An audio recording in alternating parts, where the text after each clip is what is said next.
जय श्री राम मेरे दोस्तों। आज हम पढ़ेंगे कक्षा 10वीं में प्रश्नावली 2.2 के लिए कुछ उदाहरण, है ना, जिसमें वो कहता है कि एक द्विघात बहुपद दिया रहेगा उसमें, है ना।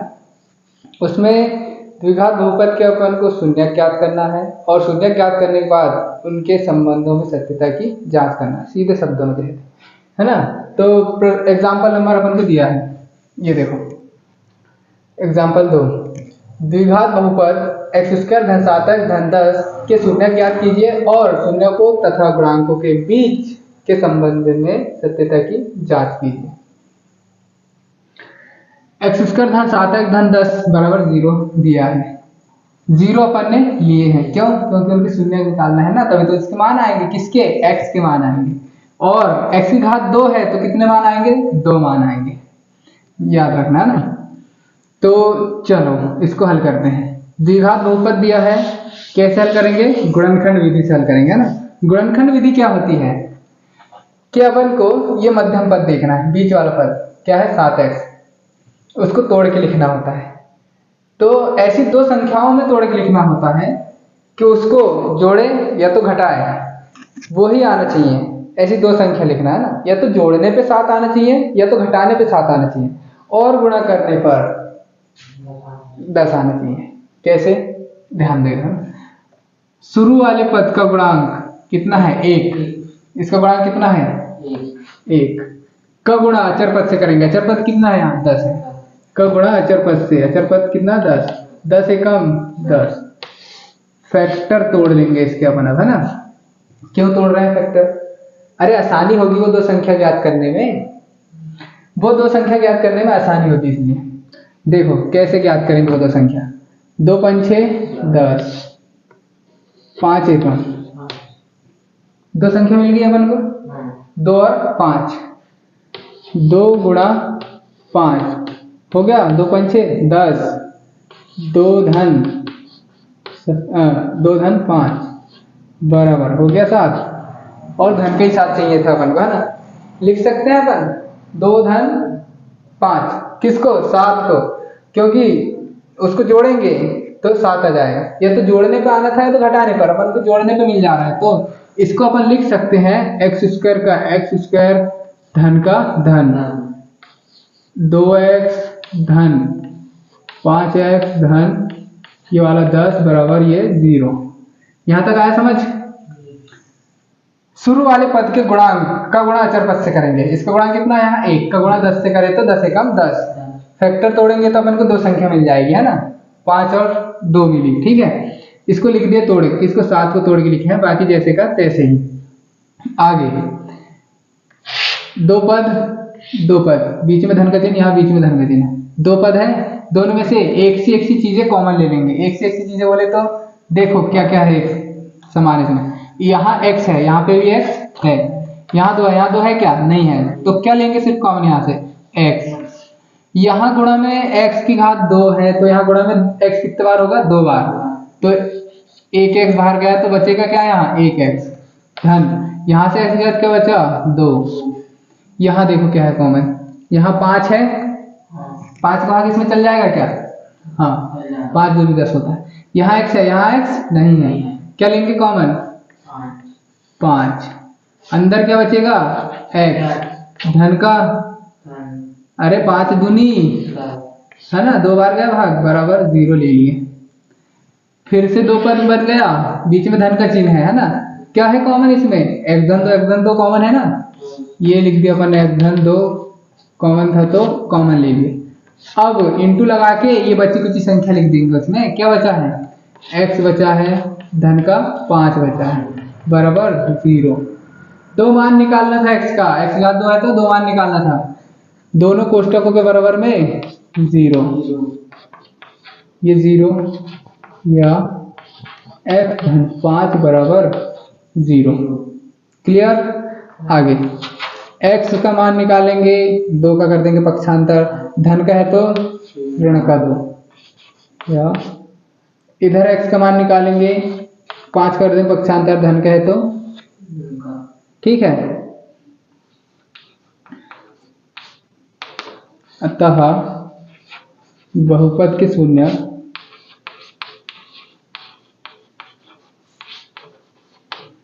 क्या क्या मिले हैं, ऋण का 2, ऋण का 5 है। ठीक है, शून्य ज्ञात कर लिए। अब सत्यता की जांच कर लेंगे। ठीक है,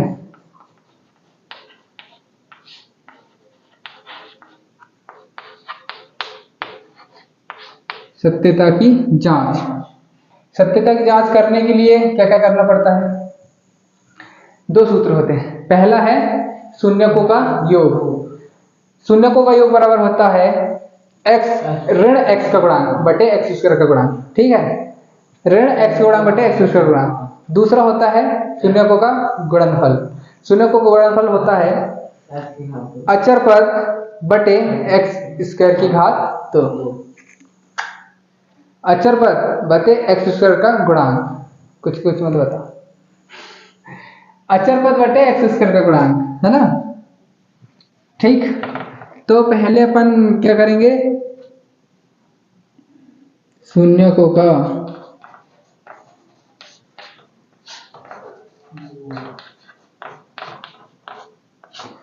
का योग है ना, बराबर क्या होता है, ऋण x का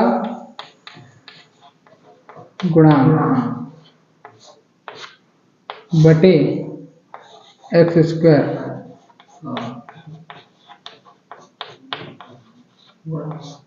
ठीक है ना, ऋण x का गुणांक बोले तो ऋण x का गुणांक, x का गुणांक कितना है यहाँ पे 7 है ना, ऋण का 7। x स्क्वायर का गुणांक कितना है यहाँ 1। इधर देखो शून्यकों का योग बोले तो ऋण का 2 धन ऋण का 5, ये दोनों को भी जोड़ देंगे अपन, है ना। आगे देखना, धन का गुणा ऋण से होगा तो ऋण का 2 ऋण का 5 बराबर इधर क्या है, ऋण का 7 बट्टे में 1 नहीं भी लगाए तो चलता है। ये जुड़ के हो गया ऋण का 7, ऋण और ऋण है जुड़ के कितना हो गया 7 बराबर ऋण का 7। अपन यहाँ पे ऋण से ऋण कैंसिल भी कर सकते हैं ना, लिख देंगे इसको 7 बराबर 7। ठीक, दूसरी कंडीशन क्या थी, शून्यकों का गुणनफल। अरे साला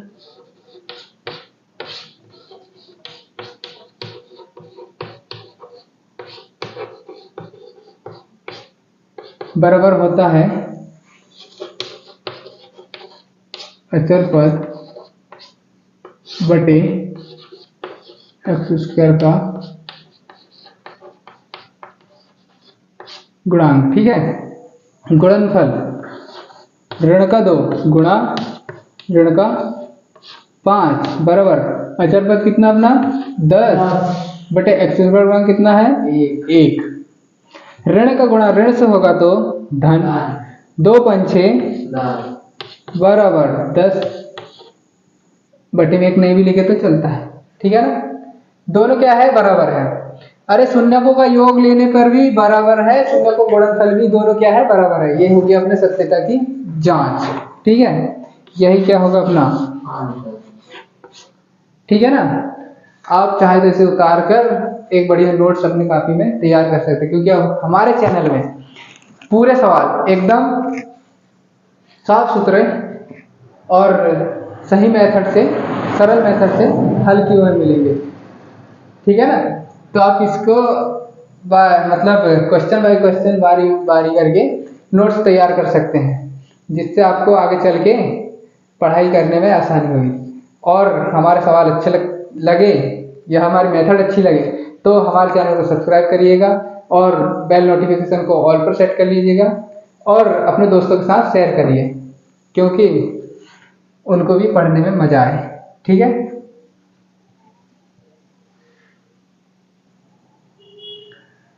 इसी के साथ कक्षा 10वीं में प्रश्नावली 2.1 के लिए उदाहरण नंबर 3। ठीक है, उदाहरण नंबर 3 कह रहा है द्विघात बहुपद x की घात 2 ऋण 3 के शून्य ज्ञात कीजिए और शून्यकों के तथा गुणांकों के बीच के संबंध की सत्यता की जांच कीजिए। ठीक है, दिया है अपन को बहुपद, द्विघात बहुपद क्या है x की घात 2 ऋण 3, इसके बराबर अपन 0 ले सकते हैं। मान निकालना है ना x का, इसलिए 0 लिया है ना। शून्य निकालना अपन को। x की घात कितनी है? 2। कितने मान आएंगे? 2। चलो हल करो। क्या थी मेथड द्विघात बहुपद को गुणनखंड विधि से हल करने की मेथड क्या थी? बीच वाले पद को ऐसा तोड़ के लिखना है कि उसको जोड़े या घटाए बीच का पता आना चाहिए, और गुणा करने पे अंतिम का पता आना चाहिए, है ना। ठीक है, चलो आगे। यहाँ अपन को सिर्फ 2 ही पद दिए हैं, तो इसको भी मैं हल करने की बहुत ही सरल मेथड है, तरीका देखना। ठीक है, एक्स स्क्वायर ऋण 3 है, 3 है, 3 को अपन लिख सकते हैं करनी 3 की घात 2। ठीक है ना, 3 को लिख सकते हैं अपन करनी 3 की घात 2, क्योंकि करनी 3 का गुणा करनी 3 से होता है, तो अपन को क्या मिलता है? 3 मिलता है। यह कह सकते हैं वर्ग से करनी हट जाती है ना। तो 3 को अपन बदल के लिख सकते हैं करनी 3 की घात 2, तो 3 बराबर करनी 3 गुणा करनी 3 हो जाएगा। घात 2 है, गुणा में 2 बार होगा, है ना। तो सीधी सीधी बात कहने का मतलब कि 3 को अपन करनी 3 गुणा करनी 3 लिख सकते हैं। करनी 3 का गुणा करनी 3 से होता है तो क्या मिलता है अपन को? 3 मिलता है ना। तो करनी 3 गुणा करनी 3 बराबर 3 होता है, तो 3 को लिख सकते हैं अपन करनी 3 का वर्ग। 3 को करनी 3 का वर्ग लिख सकते हैं, क्योंकि करनी 3 का गुणा करनी 3 से होता है तो 3 मिलता है अपन को। तो 3 के बराबर क्या होता है? करनी 3।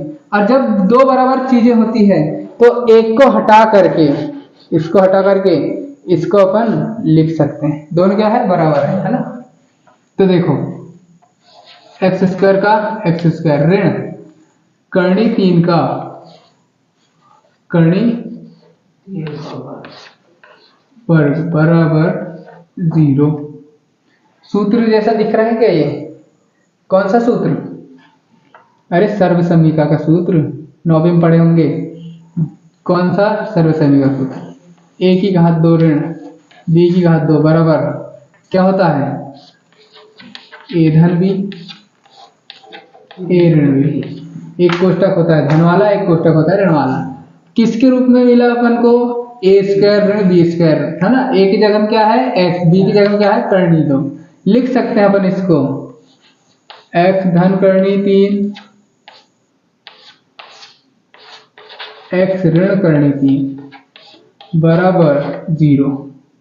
ठीक, आगे देखना है, यहाँ इंटू का साइन है, 2 मान निकलेंगे, दोनों कोष्टकों के बराबर में 0 ले लिया अपन ने, बराबर 0, या x ऋण करनी 3 बराबर 0। x का मान निकालेंगे, पक्षांतर हो जाएगा, धन का था तो ऋण का, या x का मान निकालेंगे, ऋण का है तो धन का। अतः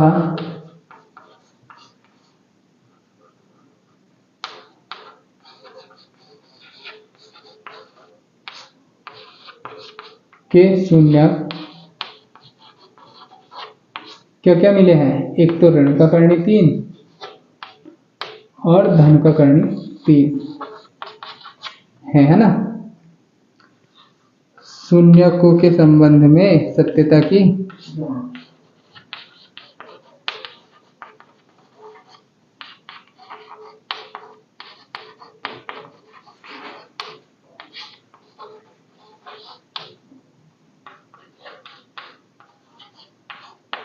ठीक। क्या होता है? जांच करने के लिए 2 कंडीशन अप्लाई करनी पड़ती है। पहला होता है शून्यकों का योग। शून्यकों का योग बराबर होता है ऋण x का गुणांक बटे एक्स स्क्वायर का गुणांक। शून्य को गुणनफल बराबर होता है अचर पद बटे एक्स स्क्वायर का गुणांक। पहली कंडीशन,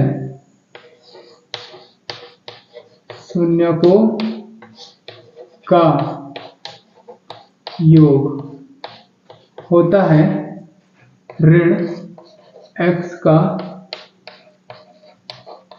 गुणांक बटे एक्स स्क्वायर का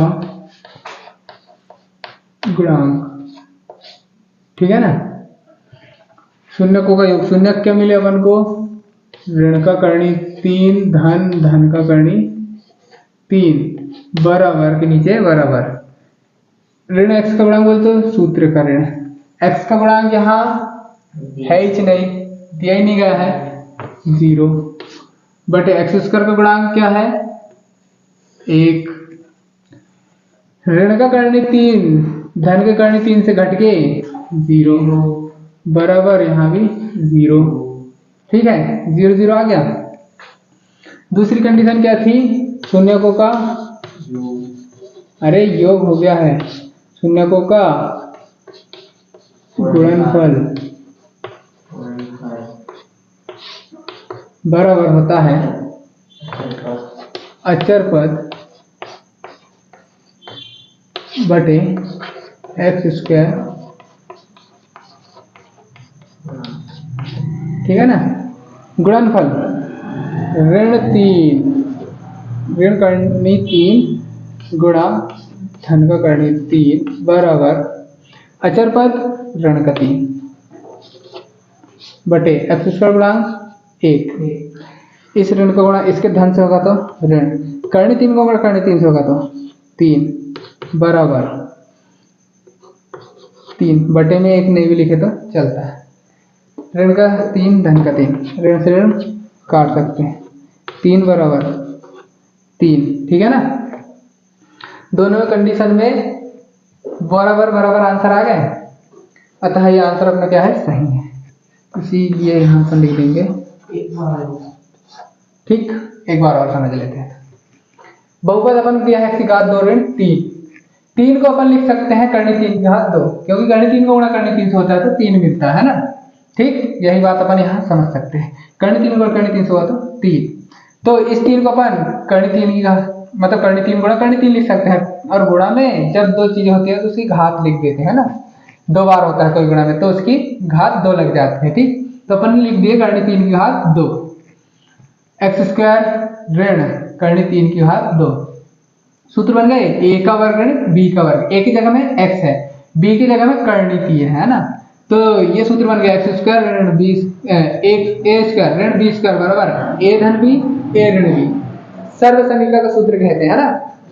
अरे a का स्क्वायर ऋण b का स्क्वायर बराबर a धन b a ऋण b सर्व समीकरण का सूत्र है ना 9वीं से पढ़ते आ रहे हैं।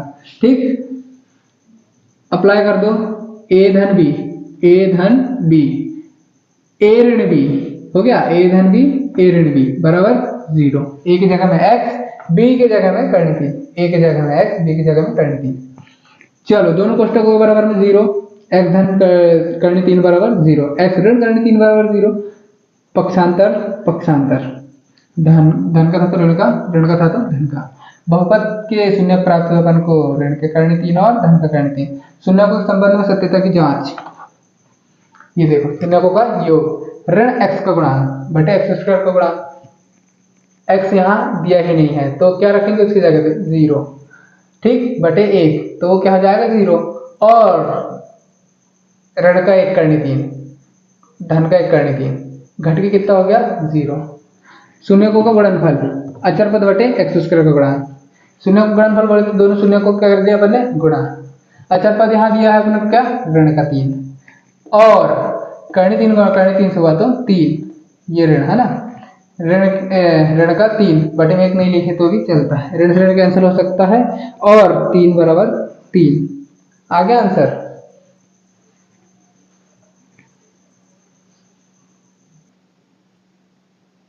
इसी के साथ उदाहरण नंबर 4 है ना जिसमें वो कह रहा है एक द्विघात बहुपद ज्ञात कीजिए जिसके शून्यकों का योग तथा गुणनफल क्रमशः ऋण 3 और धन का 2 है ना। शून्यकों का योग दिया है। अभी तक अपन क्या ज्ञात करते थे शून्य ज्ञात करने थे और पिछले सवालों में अपन ने शून्य ज्ञात किए और फिर सत्यता की जांच किए। अब इसके जस्ट उल्टा अपन को ने शून्यकों का योग तथा गुणनफल दे दिया है। अपन को क्या ज्ञात करना है बहुपद ज्ञात करना है। ठीक है कैसे ज्ञात करेंगे चलिए देखते हैं। करेंगे अपन क्या हल 2 भाग बना लेते हैं और थोड़ा लंबा जाएगा ठीक है ना।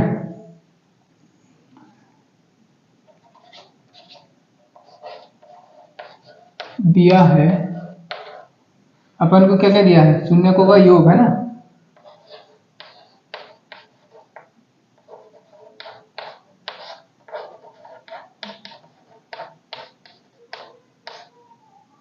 बराबर ऋण का 3 तथा शून्यकों का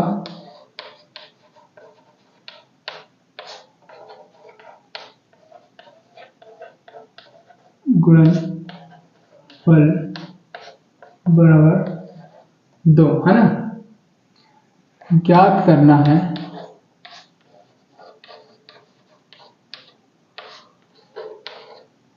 क्या द्विघात बहुपद। ठीक है, यहां तक समझ में आया। अरे कहीं से याद नहीं करना है, यहीं से देख के लिखा है। अपन को क्या दिया है, जो जो दिया है वो लिखे हैं। शून्यकों का योग दिया है, क्या है, ऋण का 3।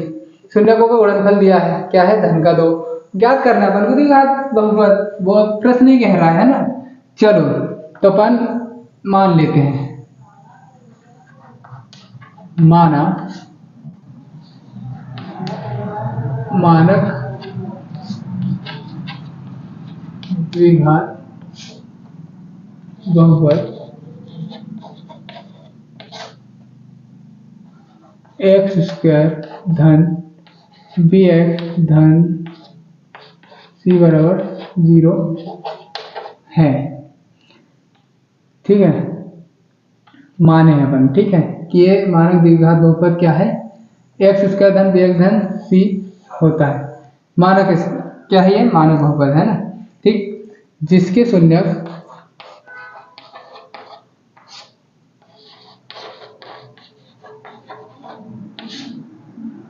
क्या है, अल्फा और बीटा है। ठीक, तब क्या दिया अपन को, शून्यकों का योग लिखेंगे यहां पर। तब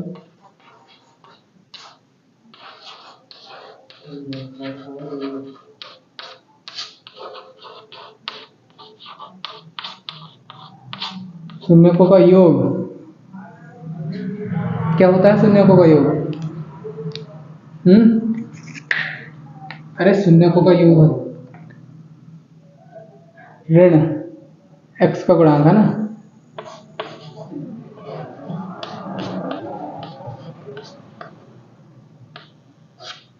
बटे एक्स स्क्वायर का गुणांक है ना। तो शून्यकों का योग बराबर क्या है अपना, ऋण का 3 बराबर एक्स स्क्वायर का गुणांक क्या है यहाँ, नहीं ऋण एक्स का गुणांक क्या है यहाँ, सूत्र का ऋण, और ये हो गया अपना एक्स का गुणांक कितना है b बटे एक्स स्क्वायर गुणांक कितना है यहाँ a। ठीक, परिमेय संख्या है, इसके बटे में भी 1 है। ठीक है, बराबर में है ना। तो ऋण से ऋण कैंसिल हो जाएगा क्या, है ना, हो ही जाएगा। तो काट नहीं तो चलता है। b के बराबर में क्या है यहाँ पता चलता है अपन को, b के बराबर में क्या है 3, a के बराबर में क्या है 1 है ना। ठीक है, यहां तक आया समझ। इसी प्रकार शून्यकों का गुणनफल,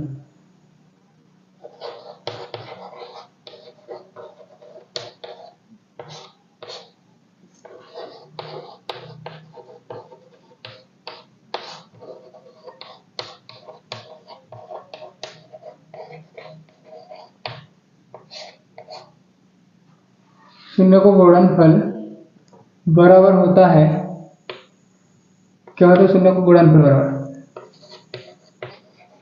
अचर पद बटे एक्स स्क्वायर का गुणांक।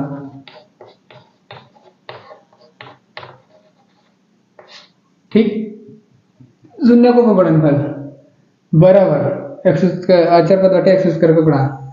शून्यकों का गुणनफल कितना दिया अपन को, धन का 2 बराबर के नीचे बराबर, तो 2 को अपन इतना दूर नहीं लिख के यहाँ लिख सकते हैं ना, 2 बराबर के नीचे बराबर। अब देखो अचर पद क्या है यहाँ पे, सी है ना, बटे एक्स स्क्वायर का गुणांक क्या है यहाँ पे, ए है, परिमेय संख्या है बटे में एक लगा सकते हैं ना। सी के बराबर में क्या दिख रहा है, तो ए के बराबर में एक, ठीक है।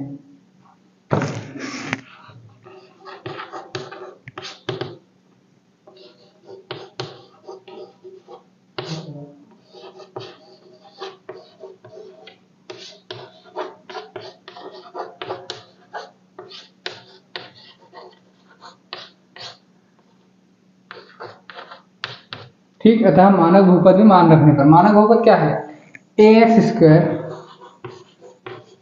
धन बी एक्स धन सी बराबर 0 है ना। ए बराबर एक ही है ना, एक नहीं लिखते हैं, गुणांक होता ही है ना, एक एक्स स्क्वायर हो गया ना। बी बराबर क्या आया है बोला 3 धन सी बराबर कितना है अपना 2, ठीक। आगे अपना द्विघात बहुपद, यही अभीष्ट बहुपद है, ठीक है ना, और यही अपना आंसर भी है, ठीक। एक बार समझे, चलो अपन को यहाँ शून्यकों का योग तथा गुणनफल दिया है, शून्यकों का योग दिया है 3, गुणनफल दिया है 2। यहाँ से यहाँ तक का क्राइटेरिया जो है, यहाँ से यहाँ तक का यही लिखे हैं जो प्रश्न में। प्रश्न कह रहा था शून्यकों का योग ऋण का 3, शून्यकों का गुणनफल धन का 2, याद करना अपन को द्विघात बहुपद, ठीक। इसके लिए अपन ने मानक द्विघात बहुपद लिए हैं, एक्स स्क्वायर धन बी एक्स धन सी बराबर 0 होता है ना, जिसके शून्यक अल्फा और बीटा है। तब शून्यकों का योग बराबर, शून्यकों का योग अपन ने पिछले सवालों में पढ़े हैं, क्या होता है ऋण x का गुणांक बटे एक्स स्क्वायर का गुणांक। तो शून्यकों का योग दिया है अपन को क्या, ऋण का 3 बराबर एक्स स्क्वायर का गुणांक कितना है, a है ना, तो x का गुणांक कितना है यहाँ b है ना, और एक्स स्क्वायर गुणांक a है, तो b बटे a। b बराबर आ गया अपना कितना 3, a बराबर आ गया अपना 1, कैसे, इसके बराबर में ये है, इसके बराबर में ये है ना। इसी प्रकार शून्यकों का गुणनफल, अचर पद बटे एक्स स्क्वायर का गुणांक, शून्यकों का गुणनफल दिया अपन को 2 बराबर अचर पद है अपने पास c, एक्स स्क्वायर गुणांक है अपना क्या a, तो परिमेय संख्या है इसलिए 2 के बटे में 1 लगाया अपन ने है ना, और पता चला यहाँ से c के बराबर में क्या है 2, a के बराबर में है 1। मानक बहुपद में मान रखने पर, मानक बहुपद क्या है, एक्स स्क्वायर धन बी एक्स धन सी बराबर 0, ठीक। ये उतारे अपन ने मानक बहुपद, मान रख दी, a हटा के 1 लिख दो, 1 नहीं लिखा जाता है, इसके गुणांक में हमेशा छुपा रहता है ना। b हटा के लिख दिया अपन ने 3, b बराबर 3 प्राप्त हुआ था ना, और c बराबर क्या हुआ 2, अचर पद क्या है 2 बराबर 0, यही अभीष्ट बहुपद है, और यही अपना क्या है आंसर, ठीक है ना। समझ में आया, मैथड अच्छी लगी तो चैनल को सब्सक्राइब कीजिए, अपने दोस्तों के साथ शेयर कीजिए, और सब्सक्राइब करने के बाद बेल नोटिफिकेशन को ऑल पर सेट कर लीजिएगा। धन्यवाद।